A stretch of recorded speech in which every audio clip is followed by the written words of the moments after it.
Almost there, guys. Getting ready.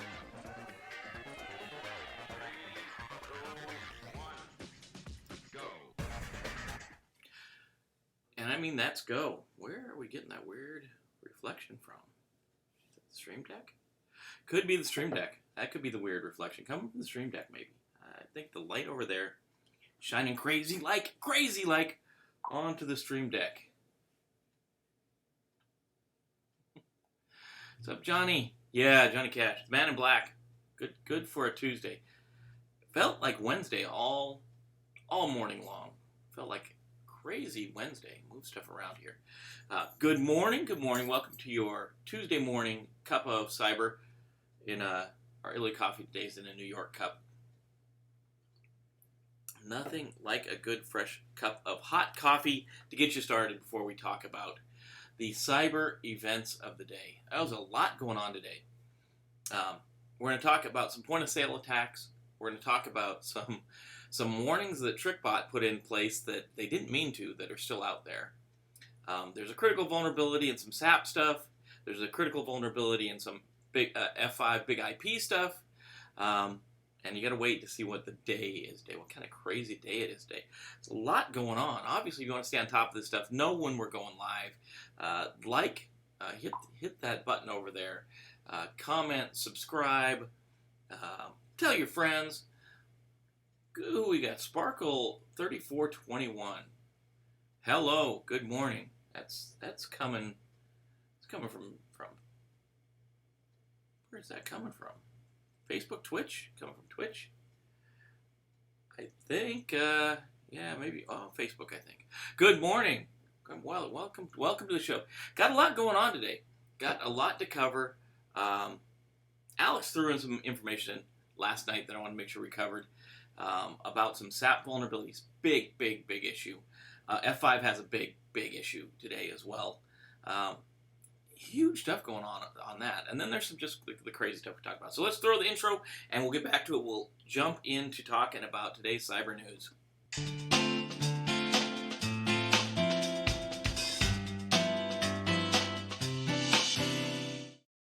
Awesome. Welcome this morning. Always good to see folks up and moving early in the morning, talking about cyber in the morning, cyber and security and risks and threats and bad stuff. The Chinese, well, we don't have the Chinese today. We usually have the Chinese every single morning. Not today. Strange that we don't. So let's jump in to the first thing we're going to talk about. Point of sale machines. We see these things all the time. We talked about a number of vulnerabilities that are going on with these things. They're everywhere, and we know that one of the things, the thing the bad guys going after, they're going after your data because they can get money for it. They're going after your, information because they get money for it, or they can go right to where you're processing your payment, and they can get the money right there. That's these point of sales machines, POS, and there's always another name for POS, right? Good morning. Nice to see you back again this morning. It's a great morning we got going on. Good morning, everyone. So what has happened here is we've locked down security. We started locking down security, and as we lock down security, the attacker always comes up with a new way of coming about things, right? So a lot of times we have to have DNS open. We have to have our domain name system, our registration system open so people can get information about different translations of web names to web IP addresses, that kind of stuff. So we can traverse the internet. So port 53 is usually always open. So we can do this DNS traffic. We can figure out resolution of IP addresses and domain names, that kind of stuff. We've seen this before, but now it's in point of sales machines. So point of sales machines now are communicating with their C2 or their command and control servers through exploited DNS boxes or rogue malicious DNS sites. So they encode information into the DNS request, and that's processed by one of these rogue DNS servers. So this is a story, and as always, all the links are in the show notes, so you guys can go look more about what's going on with these things. So the researchers have reported a new variant of the Alina malware, which has been active since 2012, lurking around with a new trick for stealing credit card data. This time it was found in DNS tunneling as a method to exfiltrate sensitive information. Cyber Social goes on to say, the malware uses encoded DNS requests and appends them to the domain as if they were a subdomain to communicate with the attacker-controlled C2 servers. Research discovered that this malware, Alina, used 4 domains to communicate with C2 servers over DNS. According to analysis, actors often register multiple domains to provide redundancy if one or more of the malicious domains is blocked. And they can attack physical point-of-sale machines, like you have in your 7-Eleven, Wawa, grocery store, or computers running software for point-of-sales traffic. This is things we have to watch out for. The things we have to watch out for. So, if we're the consumer here, we're the customer using these point-of-sales machines, there's not a whole lot we can do to protect ourselves from this particular attack. We can do some defensive stuff, some stuff for reactionary stuff after the fact. We can watch our credit report, watch our bank accounts, of course, to make sure that we don't we don't see any crazy transactions going on. That's going to be the biggest one with this one. Just watching for weird unauthorized transactions. So essentially, you put your credit card in there, your bank card, your debit card, whatever, in one of these point of sales machine. Your data gets captured by this piece of malware. It's bundled into a DNS request. So in our case, maybe we're going to use the example of Cyber-Recon. So it would be Cyber-Recon / your name, your credit card information, your 3-digit security code, your zip code. Man, need more coffee, I guess.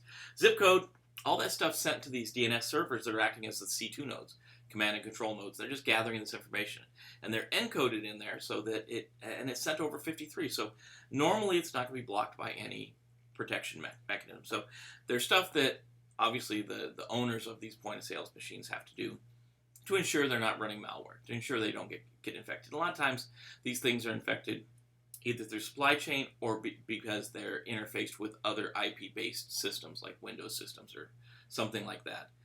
End game for these guys is getting your information, get your bank information, getting your money. That's the end game for the bad guy. So what we have to do, watch your bank statements, watch your credit report. That's the biggest thing we can do with these things. It's bad that they're doing these things, but point of sales machines, watch out for them. We've talked about these things in the past. They're out there. They're not going anywhere. TrickBot has been out there. TrickBot is a piece of malware that uses a specific DLL to steal passwords, right? It's a password stealing application, piece of malware. Then once it's installed, it goes after your Microsoft Edge, Chrome, cookies, anywhere you're storing passwords. And again, this is why we never recommend putting your passwords into your web browser. And I know a lot of people do it. A lot of people do this. It's easy. It's convenient. It's a way to have a strong password because we want strong passwords. We want to have passwords different on every site we go to. And that's almost impossible without something like a password vault. And we see things like the Google Chrome password vault as an easy way to do this.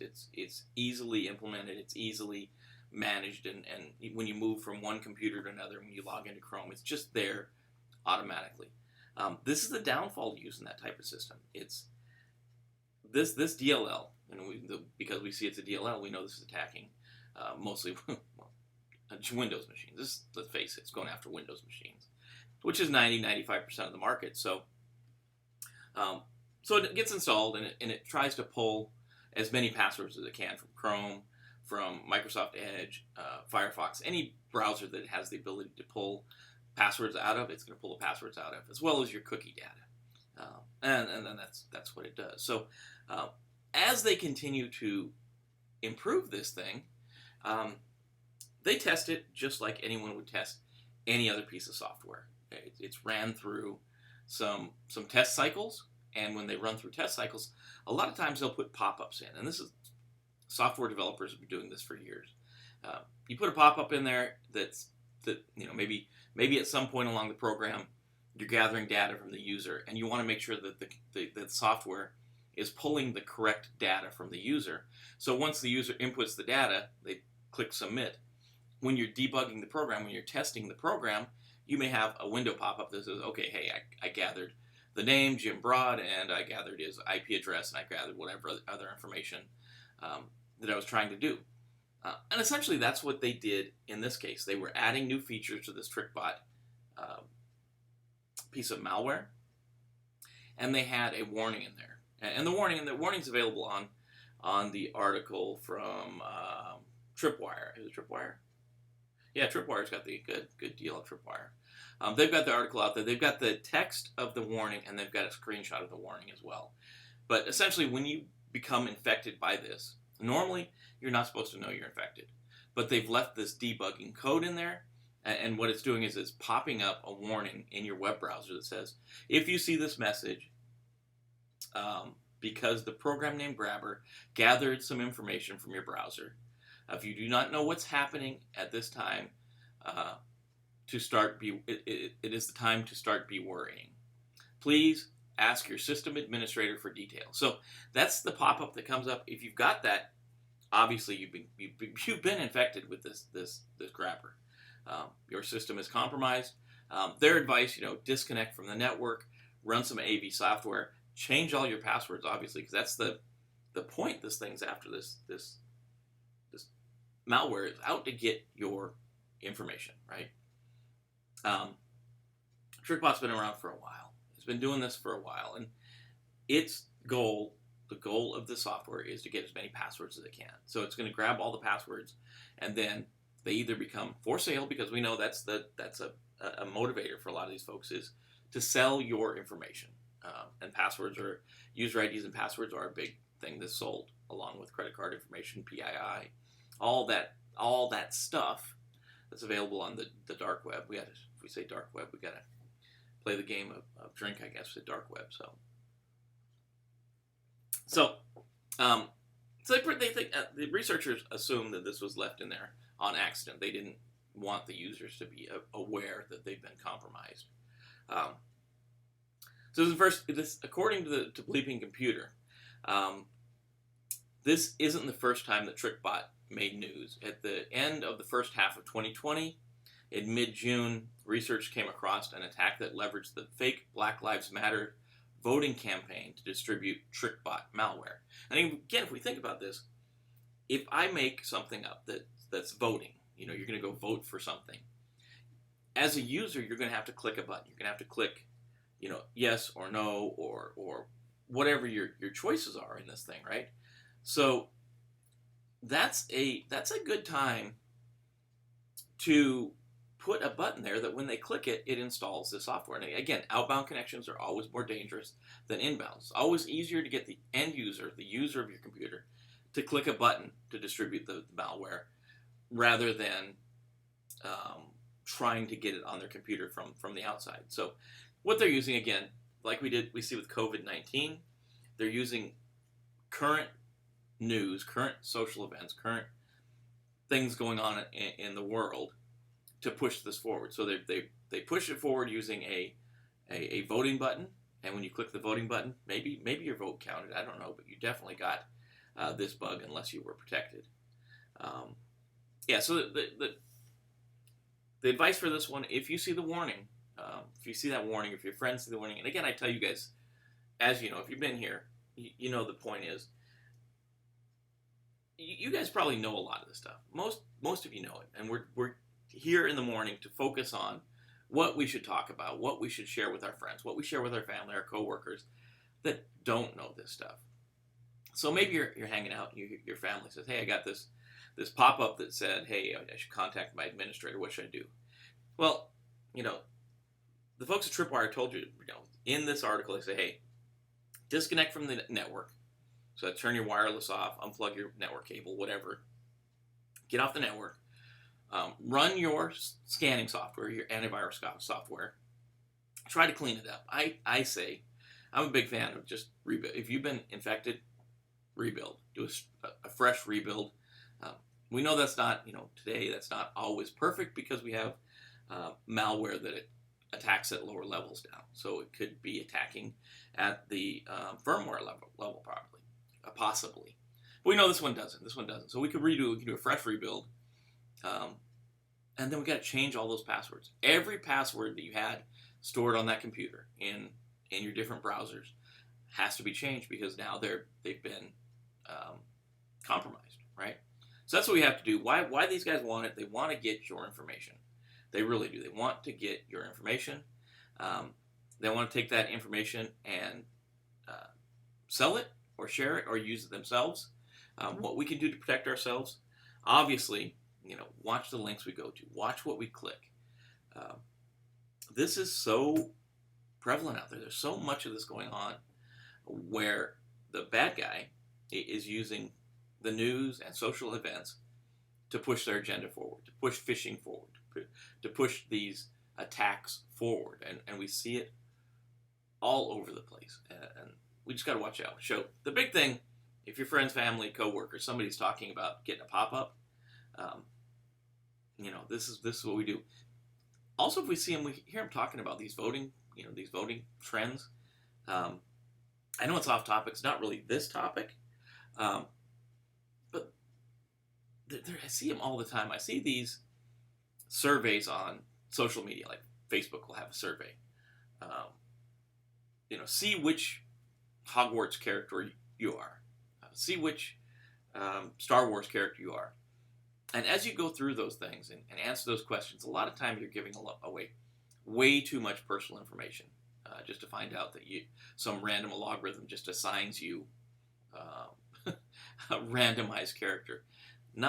It's not really an in-depth scientific study that they're trying to determine which Star Wars character you are. You're just getting some random character assigned to you.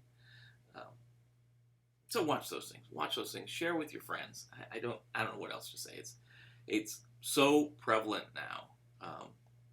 The next one. This is the one that Alex shared with me last night. He threw this out. Sent me a note last night saying, "Hey, this is a big deal." So the critical vulnerability in SAP NetWeaver application server or AS Java. That's a component of their landman configuration wizard. And really, an unauthenticated user can exploit this vulnerability through HTTP, or Hypertext Transfer Protocol, and take control of trusted SAP applications. This is a huge vulnerability. And the Cybersecurity Infrastructure Security Agency, CISA, the people that came up with the worst acronym because that already exists. If you've been around, you know my feelings on CISA and what their name. But Cybersecurity and Infrastructure Security Team, or CISA from Homeland Security folks, are pushing this out. This is an important one. And this is their summary from US Cert, the CISA site. Again, right in the link below if you want to check it out. On July 13th, SAP released a security update to address a critical vulnerability in its CVE 2020-6287, affecting SAP NetWeaver Application Server, or AS, Java Component, LM Configuration Wizard, or Landman Configuration Wizard. An unauthenticated attacker could exploit this vulnerability through Hypertext Transfer Protocol, HTTP, to take control of trusted SAP applications. The problem is, there's a huge list of applications on here. The patch has already been released because they're already reverse engineering the exploit, right? So CISA goes on to say organizations that are unable to immediately patch should mitigate the vulnerability by disabling the LM configuration wizard service. There's a note on that from SAP. Should these options be unavailable, or if actions will take more than 24 hours to complete, CISA strongly recommends closely monitoring your SAP network AS for anomalous activity. Yeah, this is a bad one, guys. The vulnerability was identified in a component as part of the SAP NetWeaver AS Java. This technology stack is part of the SAP Solution Manager, um, which is a support and system management suite. Um, it can lead to compromise of vulnerable SAP applications, modification or extraction of highly sensitive information, and the disruption of critical business processes. A remote unauthenticated. Hold on. There we go. That's better.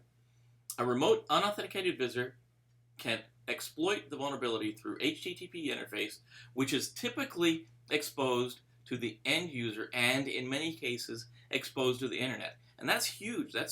So it's internally and externally available in many cases. And it's a huge vulnerability, allowing all kinds of access to this thing. If successfully exploited, a remote unauthenticated user, an attacker, can obtain unrestricted access to the SAP systems through the creation of a high privileged user account and the execution of arbitrary operating system commands with privileged SAP service accounts. So it's a bad one. This is so bad, and I don't think it's in this note here. I've got to add to the notes. I can add to the notes in YouTube. 3 o'clock today, 3 o'clock Eastern time, CISA is doing a briefing on this thing. That's how bad this thing is. So many organizations use SAP, and I'm sure a lot of them are using this LM configuration wizard. It could be a terrible thing. So I'll add the link. Alex, so much. I don't know if you're out there today. Alex, thanks so much for shooting this to me last night. And if you guys see this stuff, shoot it to me. Let me know that it's coming up. I have different bots that go through the web every day looking for cyber and security news, computer security news. But that doesn't mean we catch everything. So Alex, great job grabbing this one. Great job picking this up and pushing it forward. If you're available at 3 o'clock Eastern today, I guess that'd be 4 o'clock Central. 2 o'clock Central, sorry. 1 o'clock Mountain and noon Pacific. I'd jump on and check this out. I'll throw the link to the briefing in the show notes. It's not there right now. Should have had it out there. Sorry about that. But obviously, what? Why are they doing this? So why are they doing this? They're doing it. They're exploiting this one so that they can get elevated access on the internal network, right? To exploit an organization. So once they can get elevated access, they get inside, they start pivoting, they start moving around, and then they start doing whatever they want, whether that's installing things like Bitcoin miners, or doing something like a ransomware attack, exfiltrating data. So many things they can do once they're inside the network and moving around. Dangerous stuff. The protection of this, the protection is patch it. There's a patch available.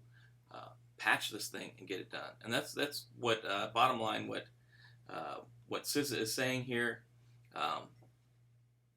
It says CISA strongly recommends organizations review the SAP security note, and they've got a link to the note in the webpage for more information and apply critical patches as soon as possible. CISA recommends prioritizing patching over application of individual mitigations. When patching, external-facing systems should be urgently addressed, then followed by internal systems.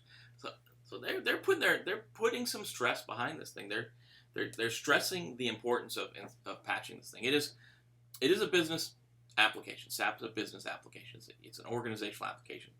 Home users aren't going to have this one. This is not going to be something that is going on with the home user. So this is something you might see at work.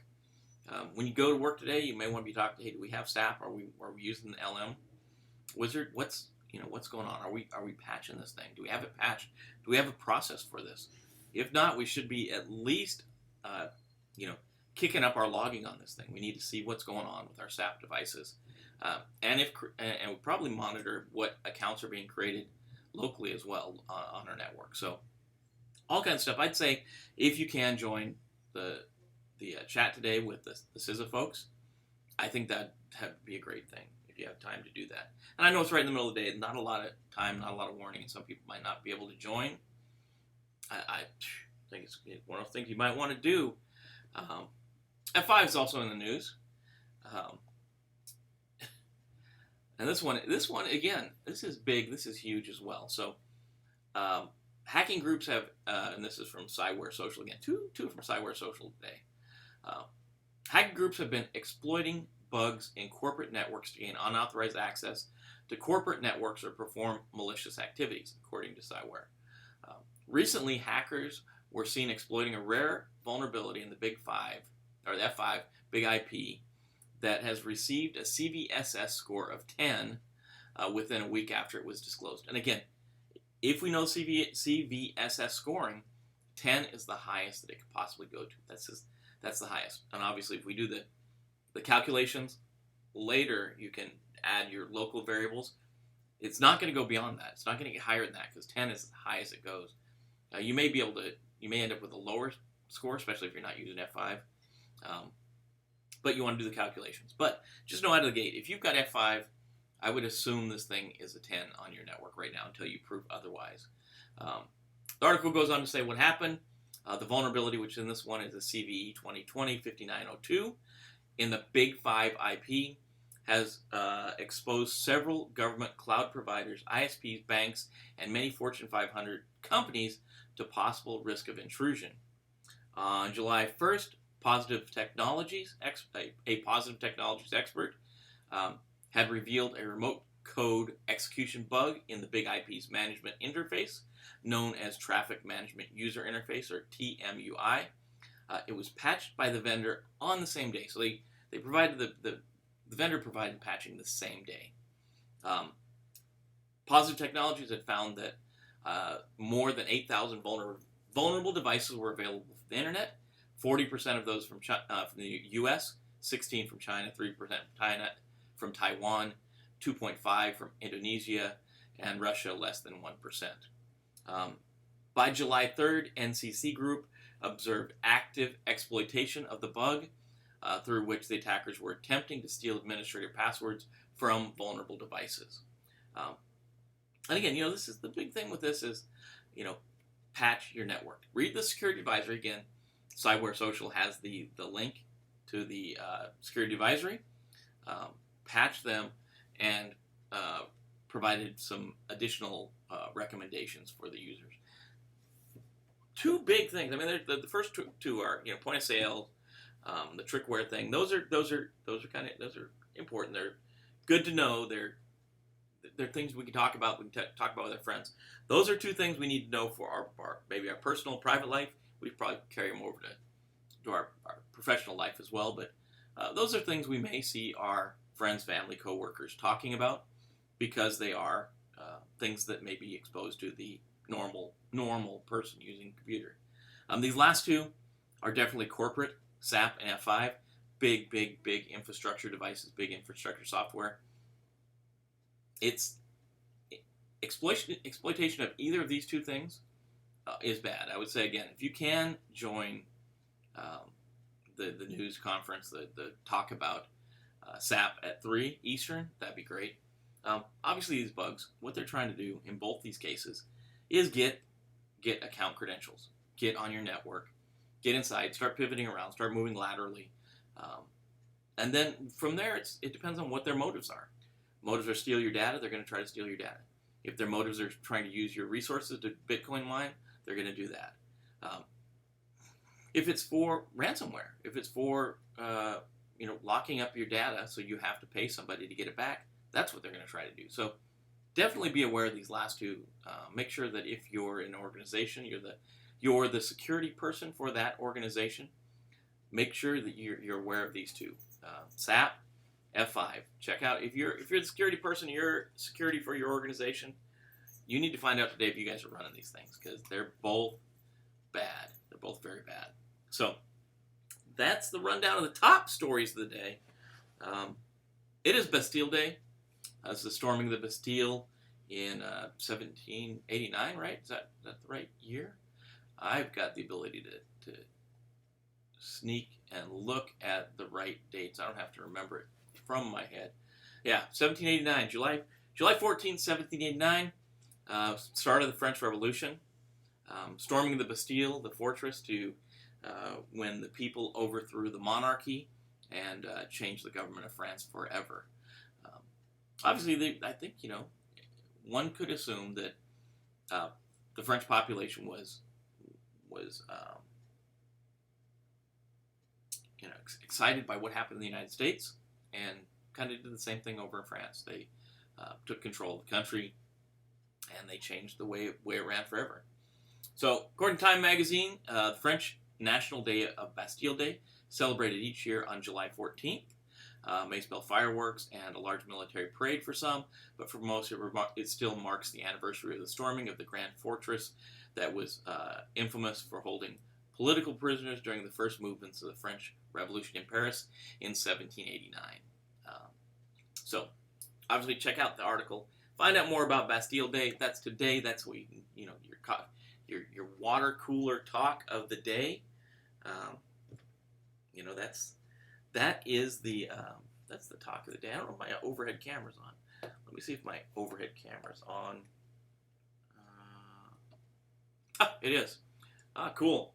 So, I didn't, let me get the Bastille Day off there. I talked to you guys a while ago. We saw the device I'm going to use for transferring hard drive data, or thumb drive data, or SD card data. That red device was the first one we looked at. We looked at that a couple weeks ago. That'll be put in place. That'll be directly attached to the NAS when we set up the NAS, or our network attached storage as we build out the network. Before I got that, and just the shipping was so dang slow, I actually thought that I wasn't ever going to get this thing. It's a much, much more scaled down version of the same thing. So let's take a look at this thing. So let me slide over a little bit. So this is a USB 3.0 to SATA IDE hard drive converter. It's just a little device. And this is kind of a cool one to have, because a lot of us have these hard drives sitting around. They're, we've got data all over. We got these 500 megabyte hard drives and thumb drive. Or this one doesn't do thumb drives, but hard drives and stuff like that sitting around. And this one's nice. It's not as, I gotta remember which way to move on this thing. So it's not as big as that other one. The other one is a device that we're going to leave in place. It's going to sit there, and we can dock. We can just dock hard drives in it, and it's more permanent. This is a device you could take with you. So you've got a little cable, and this cable is to power IDE drives, because we remember those older drives. We have the IDE drives. They need some kind of power. That's where they get the power from. It's got a USB to USB, so USB 3. Looks like USB 3 to USB 3 connector. We've got a power source, to plug in to power the dang thing, and then you got the device itself. So if we look at this thing, we'll see it's not that big. So on the back side here, we've got a switch. We've got the place where we plug in our USB 3 to connect it to our computer, where we plug in our power, and then where we run, if we're running an IDE drive, we're going to plug this thing in right here, and that's going to power our IDE drive. And then if we look around it, we have our IDE connector, and then we have a SATA connector, and another IDE connector. So if we have a 3.5-inch drive for IDE, we'll use obviously 3.5. 2.5, we'll use a smaller one, so our laptop drives, that'll be the smaller one. Our desktop drives will be the bigger one. And again, we'll use this power to power those. And then for our SATA drives, we've got everything all connected right in here, the one SATA connector. We kind of carry this thing around with us. This could go into a jump bag, a kit bag, your backpack, something like that. All of it can be kind of crushed down, pretty small, and just taken with you. So this is a pretty good one to have when you're gathering your data, when you're pulling data off those drives, when we're trying to consolidate things. And that's kind of an important thing, to get back to getting your data, your information under control. So one of the things we have to talk about, if we've got these drives, like I've got drives just hanging out all over the place. it's not good. We shouldn't have that. So what we need to do is get all those drives consolidated. Put it on the cloud if you want to, put it on Google, put it on Amazon, or get a large storage device, whether that's local or something like a NAS, and move all that data there. Because I probably got 10 500 megabyte drives. Okay, let's move that data over. We can move that data over, and then we can use some tools to deconflict. If we got duplicate data, we can get rid of duplicate data, start crunching it down, looking at some of it, seeing if it's old stuff that we can get rid of it, or zip it up and save it, and then sanitize those drives. I know there's no perfect way to do it, but Debian Boot Nuke, I still think is a good product, so we'll use that when we walk through that process. I know SATA or solid state drives are a little different. We'll worry about solid state drives when we get to it. I know a lot of the legacy stuff people have hanging around in their drawer, their closet, some box in the garage somewhere. All these old drives, they probably have personal data on there. So we're going to want to get that stuff moved over, get that stuff cleaned up, and do the right thing with it. Take care of our data, take care of our information, make sure we're staying safe and secure. That's what we need to do. So, drill press. Matt, I think you're exactly right. Drill press those. Physical destruction, there's always something to say for physical destruction. Be careful though. Wear your protective gear, right? Goggles, eye gloves, all that stuff. COVID-19 protection too, right? Physical destruction. You can't beat physical destruction. Drill press to the platters, drill press to solid state, drill the chip. Not much that can bring back from that. Yeah, I agree, Matt. A few holes don't hurt at all. You guys probably heard me say this when I was back a civilian for the U.S. Army. Not actually in the Army, when I was a civilian after my tours of duty were complete. I was at Fort Riley as the IAM there, and we would every once in a while line up the A-track vehicle. It was best if you get an Abrams because they're just fun to be around. But any track vehicle, any multi-ton track vehicle will do. We just line them up and drive over them with the tank. APC, wrecker, anything, heavyweight vehicle, and just crush the crap out of them. There's pulverizers, there's chemical solution. There's actually some organizations, big organizations, on the highly secure side. A lot of them, some of them have hard drive grinders. You throw the hard drive in there, just grinds the whole drive up, case and all. But Matt, you're right. We can take, especially solid state drives, take a drill to them and drill the chip, and you're probably good to go. That works for platters, mechanical drives as well. The older ones, the non-solid state drives. Careful, we need to probably talk, solid state drives are a little different. We use something like DBAN or Debian Boot Nuke. Is a disk you can create and then run on your computer. And it'll wipe hard drives to DoD standards. So the older DoD standards, it's not used by DoD anymore because they worry about it. But it's like a 9-time overwrite with letters, and it does a really good job for a home user for sure. The problem with solid state drives is they move data around. So as you're erasing one part, and that part becomes erased, it may move the drive itself may move live data to that part that's just been erased. So there's a lot more we have to worry about with those solid state drives. Destruction is the way to go, I think. I don't think there's any way you want to. I would advise don't resell your solid state drives that you've used. Yeah, never got to see this incinerator. Things are marked for destruction. Incinerators. I can't even imagine that. I know people do burn. Some folks do burn them. But it's incinerator. Burn it up, destroy it, whatever we're doing. Mechanical drives, a lot of times with those older mechanical drives, we use something like Debian Boot Nuke, and usually that's 99% of the time that's going to take care of you. That's going to get the data off there, and then if you have to throw it away, you can generally just throw it away in the dumpster. Solid state drives, totally different thing. Thumb drives, SSD cards, solid state hard drives. You can't really wipe those the same way. What you got there, Matt? DoD wipe, but not SSD approved by NSA, whatever NSA recommended. Yeah, NSA's got some good advice out there. the big thing is, if you've got a computer, and again, this is not directed at you guys, because you guys already know this, but just reminding your friends, your family, a lot of your coworkers, here I'm going to sell my computer. Make sure you tell them, don't sell it with that data on there. Wipe the drive. And a lot of times, every operating system now has the ability to set it factory reset.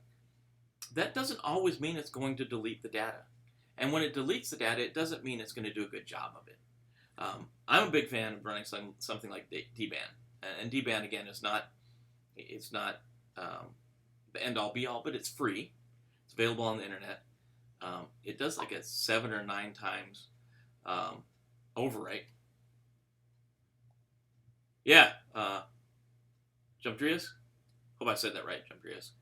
Don't forget mobile phones. Oh, thank you so much. See, that's why we talk in the morning. I would have forgot mobile phones. I would totally thinking on a different lane. Yeah, your mobile phones too. How many people, do you think? I see them at the stores like Walmart. Go to Walmart. There's this big kiosk outside. Throw your phone in there to give you $25 or whatever. How many of those phones are just full of PII? How many are full of personal data?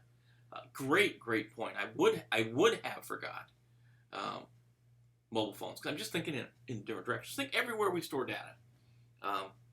And now we've got to think about all of these IoT, Internet of Things devices that we have in our house now.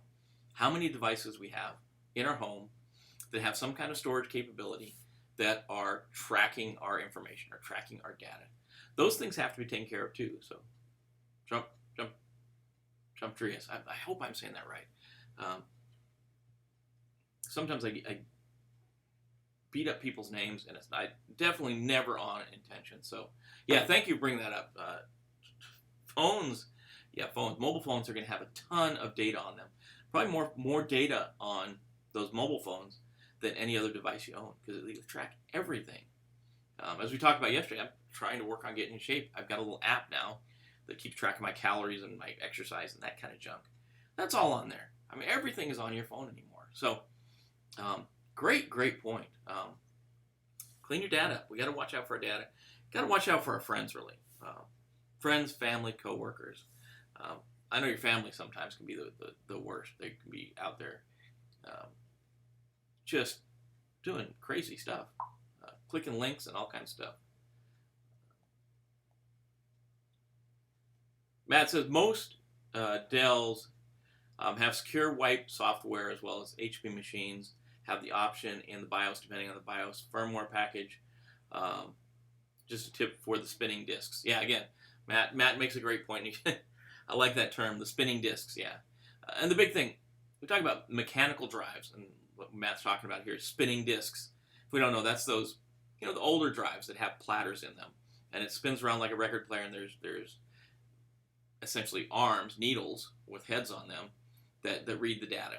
Now, the spinning disks are much easier to clean off, to erase data off of, than solid state. Solid state is a nightmare.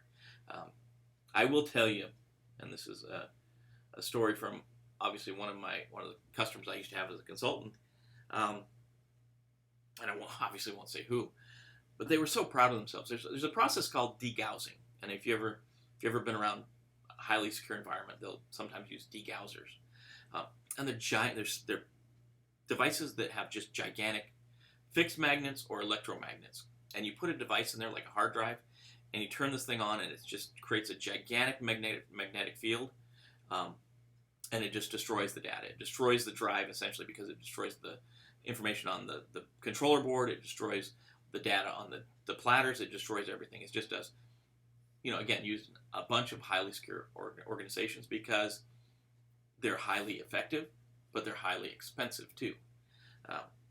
So I went to visit this organization, and they were so proud of the way they've been destroying data. They've been destroying their drives. They said they got with NSA, and they got the correct level of degausser. I think it's ohmsteds. I think I could be wrong on the term, but it's got to have a certain number of magnetic power to destroy certain drives. So you got to make sure you have it matched. Like sometimes you'll see on these cop shows or these detective shows where the guy's got like a little wire going around the door, and as you walk through the door, it erases the drives. That's not going to work. That's not going to work. You need one of these big, to destroy a drive, you need these big degaussers. So they were happy. This organization was really happy that they had a degausser, and we walked through their process. And I watched them do it. And they did have some mechanical drives there, but 90% of their drives were solid-state drives. So that degausser wasn't doing anything to the data on those. It was destroying the controller board, but the data was all there. And probably the controller board was solid-state too, so it probably wasn't even doing that. So great intentions, but it wasn't executed very well. But you'll see degaussers out there still. They're out there. They're good for, as Matt would say, those spinning disks. They're good for anything that's magnetic memory capture. So that's wow. We went a long way today. Great conversation. Great to hear you guys in the morning. I think Mike Bravo may be out doing PT still, so he's not here to tell us. But we need to get some. We need to go out there and get some today. If you guys haven't, please, hit that subscribe, hit the bell to be notified when we have new broadcasts coming out. Love for you to comment below. Share with your friends if you would, just because, the more folks we have, the more we can talk. I love the conversation because that makes sure we don't miss things like mobile phones, mobile devices, tablets, Internet of Things devices. Those all have storage, and we have to make sure that if we're getting rid of them, if we're sending them off to somebody else, we've got our data off there, at least to where most people can't get to it. So, what you got, Matt? Sometimes this thing just doesn't work right. Speaking of IoT devices, new training says that your IoT devices need to be secured within the first 2 minutes of being alive. Now, I would agree with that, because once you're jumping on the internet, wow, that's quick though. I know in the old days you could take like a Windows box and secure it before you dumped it on the network. I don't know how some of these IoT things need to connect to the internet before they can be updated and be secured. That's like first thing you got to do is update those things, because they're never going to have the current software on them once you get them from the store. So there's always that first update that needs to be done to get you up to the current level. That's probably fixing some usability things, fixing some patches, that kind of stuff. But yeah, get those default passwords changed, the default user ID changed. 2 minutes, that's quick, Matt. Wow. I don't know if I can do it all in 2 minutes, get that stuff done all in 2 minutes. I would say change that first thing, right out of the gate, change those credentials. Change those default credentials first thing. If you can, maybe, I would say even before you get online, if you can. Sometimes you can't. Sometimes you got to be online with those things. Sometimes you can't connect to them until they're online. 2 minutes is quick. Is that, where's that from, Matt? Is that from, like DoD or NSA or somebody? Or just general best security practices? Great point. I mean, it makes sense, because once you jump that thing on the internet, anybody could connect to it. They're out there scanning for it. Anybody can connect to it. Anybody can use those default credentials and log in and do whatever they want, maybe before you get to it. Great point. Yeah, IoT we're seeing it everywhere. Just remember, all those devices. I see connected stoves and washers and dryers, and of course all the Alexa. We're gonna, the one track we're doing, we're doing the home automation track. There's, Nest thermostats, controllers for your lights, Ring cameras, or Ring doorbells, all this stuff that's on your network. The reason we're doing that is we're going to do the walk through the creation of subnets, so we can subnet things out and provide some protection, because as we walk through that small office, home office build out, we're going to see where we go from just the generic device we get from the cable company, and all those devices are talking on the same network, how bad that can be for us. And like Matt's saying, IoT device that's on the same network as your computer that you use for work or the computer you use for home has maybe banking information. That IoT device, my hand's way off screen, that IoT device that gets compromised can be a pivot point to get onto your computer you use to go do banking information. So when we walk through building the network, we're going to split those things out. We're going to create some subnets where the IoT devices can only get to the internet and they can't get back into our home network. It's important. New DoD mobile device training on cyber exchange. If you have a great point, yeah. I need to, yeah, the DoD training is, and I know when I was in DoD, it was hard to swallow sometimes, hard pill to swallow sometimes. That training is actually pretty good, and a lot of commercial organizations should take advantage of the free training that DoD has. A lot of organizations I've seen in the private sector will rush out and have someone create training for them when they could just go out to the DoD, these free, like Cyber Exchange now, they've changed all the names of things. And you can take the training, some of the training, without the need of a CAC or a common access card.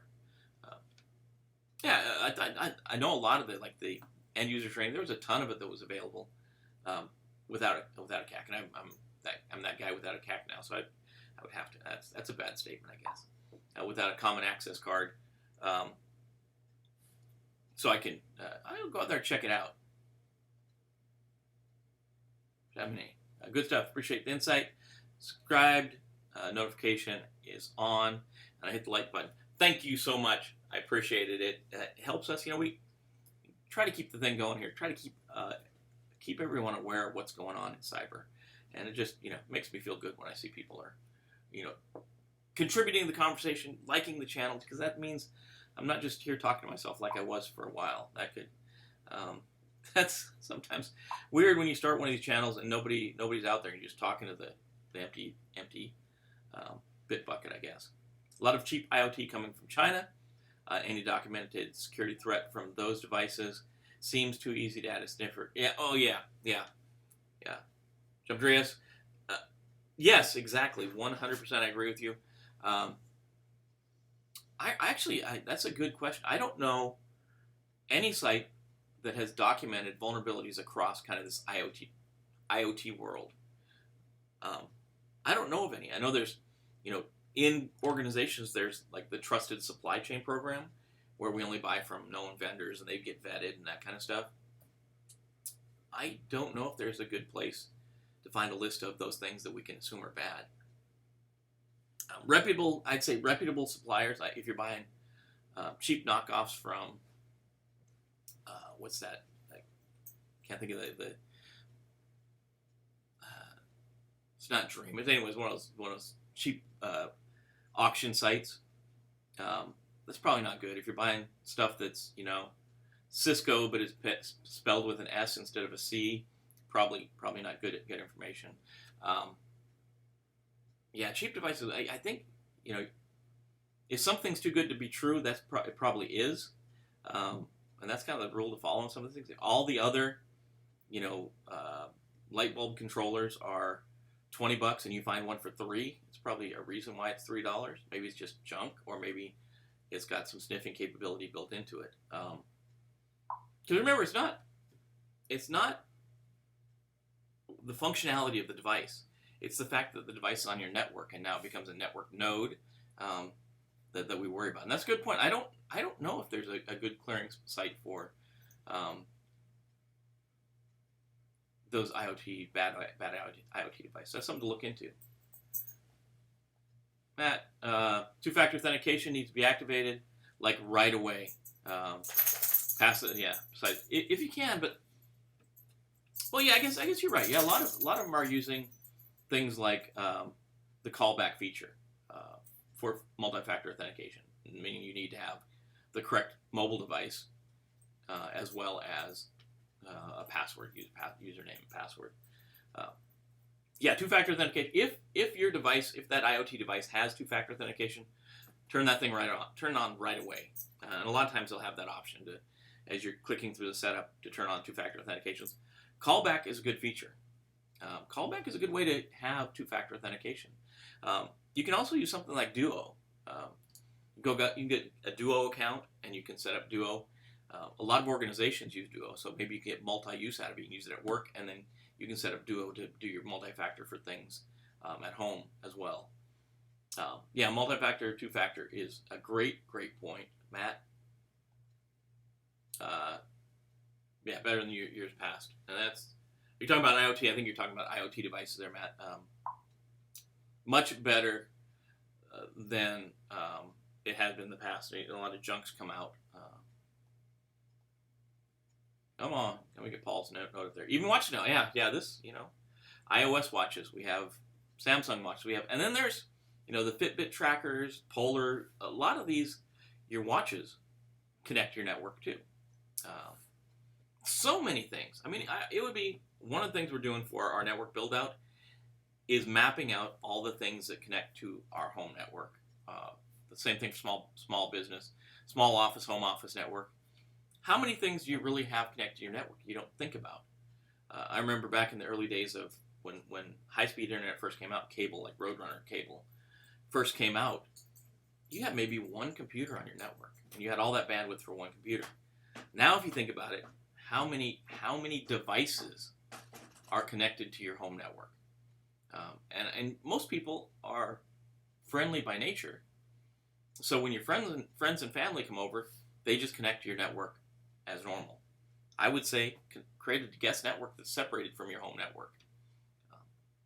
Don't have them connect on the same thing. It's like same rules we have at work. Now we're just have to apply them at home. Small office, home office, and even just your home network. Segment it out. Have a guest network. A lot of even the basic access points you get from Best Buy or from Target or Walmart, any of those things, Staples, a lot of them will have the ability to create a guest network. It does provide a level of protection. It's not creating a separate subnet or something like that, like we'd want to do for a perfect solution, but it's providing some separation. They can't get to a lot of your stuff. So you don't want somebody coming over, the salesman coming over to your house and selling you something, say, hey, we got to get online to create your account and do your warranty, and they want your home network, and they get on your home network, and they're on there with all your computers, all your sensitive information, doing whatever they want. You don't know what they're doing. So somebody comes over, if you trust them, cool, let them on the network. I say have a guest network. Anybody that's not your immediate family, your trusted friends, those trusted resources, put them on the guest network. Have them over in the guest network. They can still get to the internet, but they're not going to be able to get to your home network. They probably won't be able to print and that kind of stuff unless you have internet printing enabled. But yeah, Paul, you're right. Watches, obviously your phones, all kinds of different kitchen appliances now, washers, dryers. Your car, a lot of times, can connect to your home network, especially those folks that are running crazy Teslas. I know their popularity is growing. A lot of people running Teslas. They connect to your network to get those updates. There's a lot of things that connect to your network. You'd be, maybe that's your challenge for today. Sit down and just think about all the things that connect to your network, and think about the ones you didn't actually think about till today. But anyways, good conversation this morning. Always great to see you guys in the morning. Gets me going, gets me pumped up, ready to take on the day, because like you, I'm going to go fight the good fight and make sure that we put security in place as we move things forward. Tips for CYA should be a good topic for a session. Change the defaults using certificate-based authentication and a good PKI. Yeah, great point. Cover yourself. I'll leave it at that, Matt, because I don't want to keep it clean so I don't get blocked by YouTube or anything. But CYA, great topic. Doing those things that are just the general best security practices. What are the things we should do on any device when we get it, on anything, any account even? Think about those Facebook accounts. I'll use Facebook because that's probably one of the big social media hounds out there still. You can use multi-factor authentication for Facebook now. Yeah, Cisco training should make you training with make you security aware. I can't talk this morning. Sorry, Matt.